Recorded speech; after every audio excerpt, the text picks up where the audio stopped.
Talk nerdy to me. Hey, this is Talk Nerdy to Me. I'm your host, Aubrey, my co-host, JD, and our fabulous guest, Henry the Melchior. What's up?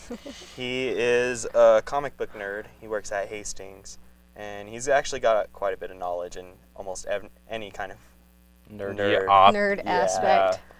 Okay. So today our topic is zombies in honor of impending Halloween tomorrow. So we thought we'd talk about some of the zombie TV shows going on, like Walking Dead and Sci-Fi Channel's Z Nation, as well as zombie games, zombie comics, just zombies in general. We're pretty excited. As you can see, I brought my special zombie shirt. It's pretty studly.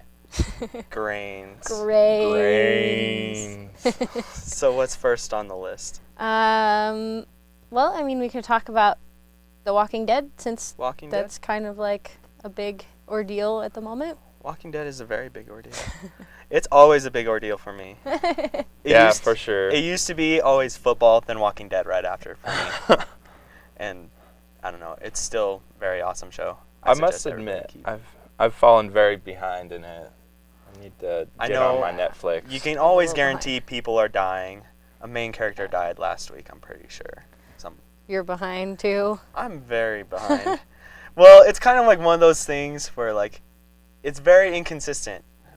So like you always know you can catch up later, but it's just like The Walking Dead is very consistent, as in like it grabs your attention and then you're not so interested for a while, but then it grabs your attention again and then you're like, oh, now I have to religiously watch it again. And there's nobody that just won't die. Yeah. Well, Rick. Yeah, I was gonna Daryl, say Rick and Carl. Well, if Daryl dies, we all riot, and you know that.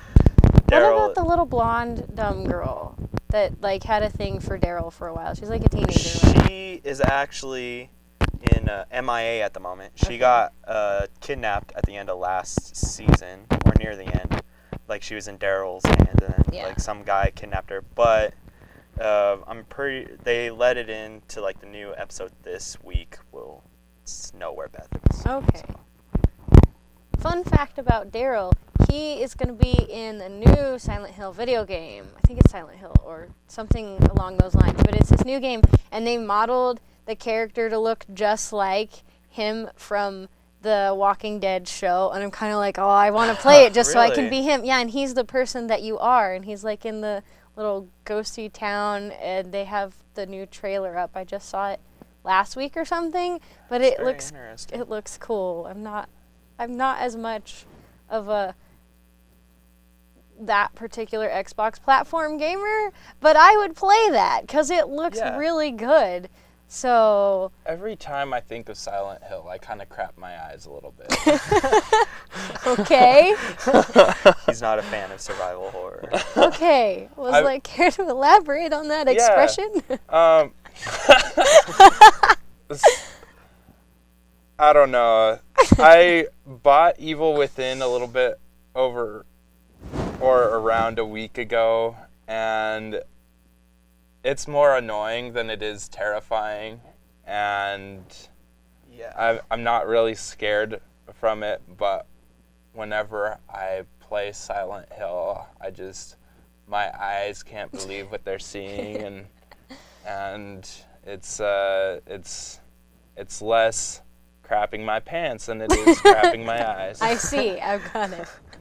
Terrified, the eyes can't contain themselves. Well, it's kind of like hard to like keep up with survival horror these days because like nothing really scares people anymore. I don't feel like, or like the same things scare people, but not like they used to. Like zombies used to scare people back in the day. Not really so much anymore. Yeah, it's like, oh, zombies, cool. Well, there's Dead Space and Dead Space 2, which apparently scare the bejesus out of everybody that plays it, because it's all dark and stuff, and the zombie things come out of nowhere, and then people are screaming. I don't know if they're necessarily zombies as much as it is like aliens. Mutant people? It's people from the ship that are mutated, that are eating the other people. Yeah. Thus, sort of weird zombie. Yeah. But that totally doesn't scare me. Like, I played it and was playing it in my friend's basement because he has a PS3 or whatever, and we were playing. He's like, oh, don't play that game. It's so scary. I can't play it anymore. And then I was playing it, and they popped out and whatever, and I was like, I'm waiting for this giant scare factor that you're talking about. He's like, you're just desensitized. I'm like, you're just a baby. And I don't know, video games scare me more when I'm like immersed in it, I guess, because like it's very different when as opposed to you're watching somebody else go through something as opposed to like you're going through something. So you're walking down this dark hallway and then like something makes a noise. You're just like, oh crap. That's true. Every time I've played Evil Within, like I've been in the room with 2 other people. Yeah. If I were to play it by myself, I'd probably be a little bit more scared. Screaming. I could see where the scare factor would be, but it's just... But the thing is, like, the enemies on Evil Within aren't scary at all. Or at least... There's the invisible guy that's super annoying. Yeah. There's a chick who, like, is a spider lady who comes out of puddles of blood. The only guy that scares me a little bit is the teleportation guy because, like, you can never know what will actually hurt him. Like, you can shoot him one time and he'll, like, stumble back and, like, teleport away. And then you can shoot him another time and he'll teleport right to you and kill you. So you never know, and that's kind of what scares me about him. And then there was like I remember watching you play it, and then like going back to like the more annoyance thing, there was like the zombie that was invisible. But like we walked past him like 20 times without even knowing he was there, and he didn't attack us. So we were like, what are we supposed to do? And we're stuck here for like 20 minutes trying to figure out what we had to do. And all we had to do was kill one invisible zombie, and we couldn't find it. Yeah, didn't we just start punching? Yeah, we just started punching the places? air, and eventually we got him. But it was just like we wasted 10 minutes looking for nothing. I don't know. It was odd. That kind of reminds me of, like, I know it's not zombies, it's the animatronic one, the Five Nights at Freddy's or whatever. But, like, you never know where they are, and then they're just, like, there at the door, and the lights flickering, and you're all screaming. I had to show him that one. I got scared just watching other people playing that video game. I just don't want to pay, like, $18 or whatever it is to get the game on the computer. I think video games should be free. Come That's on, just my Steam. opinion. But It's too expensive. I think all consoles and video games should be free. But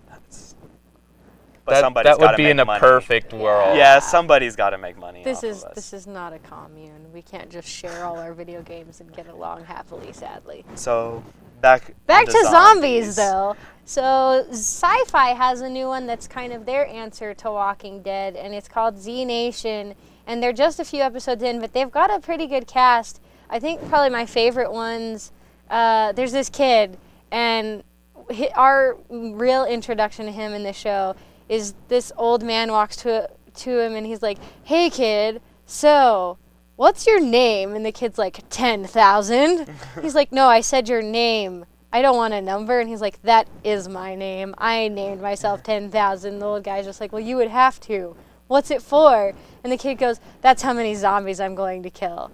And the old man's like, "Well, that's ambitious." And the kid goes, "I've already killed 1,600. And they're like, "Oh, okay." He's like, "Well, what are you going to do when you kill 10,000? He's like, "I'm going to change my name again." And they're like, "Okay." And he gives like some random name. I can't remember. It's like... Did you say Jeff? Jeff. Yeah, I think it's Jeff or something like that. And he's like, "Why that?" And he's like, "I just always liked that name." And that's him. So there's him, and then there's, I don't know if you guys know who DJ Qualls is. He's the really skinny, like, weird guy. Yeah. He is in the show, and he's isolated at the North Pole all by himself, and there's no people he got left. So he's running, like, all the military commands and stuff up there, and he's trying to talk to everybody.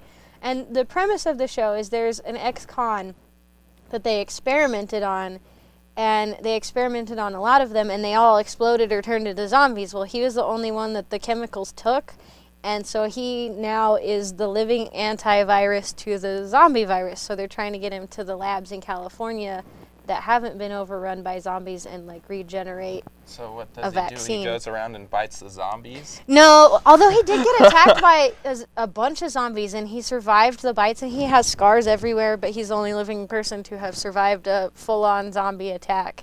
So what they do is they need his blood to take it out and create a vaccine out of his blood and other fluids, I guess. So they're trying to get him across country, and lots of people keep dying. Like, the guy that was in charge of him died in episode 1, and I was really sad because it was The guy, he's from Lost, and he played Walt's dad. I can't remember his name from Lost, but you know, like the really cool black guy that was in love with, what is her name? I can't remember. I don't know. Watched Lost. And my question is like what makes Z Nation different from, I guess, Walking Dead, or well, for one, since you're the only one that's seen it. For one, they have the cure, whereas a lot of other ones they don't have a cure until like way late. But they start off with the beginning of the show. We have a cure. This is our mission: is to get this man. Yeah, so that's like the main premise. That's the main thing, is as to like, opposed to like, let's just try to survive this. Yeah. The other thing is the zombies in this one can be hypnotized, like, so it kind of like they tweak out for a minute and just stand there like zoning. If you can get like a music box and, you know, crank it up and walk around with it on a chain or whatever, the high-pitched musical tones that are made by metal music boxes, like, calm them, and they just stand there and they'll just chill. Kind of like deer in the headlights effect? Yeah, it's like that. And they're drawn to sound a lot more than like some zombie movies. For whatever reason, the dead zombies can still smell you. I don't know how they have smelling faculties since they're dead, Well, but hey. Because they're hungry for meat and they have to smell it. But these ones respond to sound, and there was one episode where they had they were trying to get gas for this truck so they could travel across, you know, further. They lost a bunch of gas when they were fighting with some rogue bikers, or I don't know, something ridiculous. And they went to this refinery. All the zombies were walking up this flight of stairs, and they were trying to figure it out. So they took the little music box and kind of hypnotized them and threw them off the balconies and got up to the top. Well, they were like, well, where are all these zombies going? So they look in this drum thing that's making the noise, and there's just zombies all in this tank covered in like crude oil sludge stuff, and they're just and they're freaking out. And it was great until the tank exploded and all the zombies came flooding out covered in oil. So that was not good. But They were And covered they were in like on oil. fire too, and they're just like, well, they weren't on fire. They were just all Burning slimy zombie and bites. gross. But I think they ended up exploding the plant, if I remember correctly, and they set off, like, alarms. So then DJ Qualls is like, I see a fire. Are you okay? I can't do anything, but are you okay? So there's, like, some comedy along with the random, easily hypnotized zombies. So since you're the only one that's seen this, my question is, are the effects, the makeup effects of the zombies good? Yeah, They're really good? They're pretty good. Sci-Fi did a good job with that. They did good with like the blood and the guts things too. There's about 3 zombies eating a person on the side of the road, and they're like pulling out stuff, and it's gross but awesome. So like any zombie movie. Yes. Yeah. It's gross but awesome. I think the makeup like makes the zombies, It you know. definitely does, especially in like The Walking Dead. Like, Yeah. I remember like some of the just like the more practical effects, like when people get like their heads smashed in or something. Oh, you're just like, yeah. oh, that's so awesome. Yeah, if a zombie movie doesn't have that kind of gore in it, or a zombie TV show, or whatever it is, like, and they slacked off and that kind of stuff, you're just like, Well, I don't that's even want to disappointing. watch this anymore. Well, and you'd hope, since it's Sci-Fi Channel, that they could, you know, pull out some stops, because it's Sci-Fi Channel, science Yeah. fiction. Doesn't sci-fi also have like the makeup Yeah, the competition yeah. show? So you'd like think that they would Face-Off. at least get like some people from that show to help out or something. Yeah. Because like that's a pretty amazing show too. Some of the makeup that they do on that show is just Really amazing. impressive. Indeed. So I've got a question. Favorite zombie killing weapon? Baseball bat wrapped in barbed wire. Oh, that's pretty Definitely. good. Just Interesting. I don't know how to use one, but I'd like to use like a slicing weapon, so like maybe like a katana or something. Oh, that'd be I think that would be like the Sever the spinal cord. easiest way to get rid of multiple ones. I like think. Michonne Yeah. with her like, then her zombie pets. Or you can like Grand Theft Auto 3 cheat, spawn a tank from the sky and run everywhere. Yeah, there you go. I'll make sure to remember that during a zombie apocalypse. Yes, cheat spawn. I really like the, it's on Z Nation, but it's this giant titanium bat, and it has spikes everywhere, and then a huge spike right off the end, and the girl that wields it just, like, kills with it. So yeah, probably my favorite one. We are almost out of time.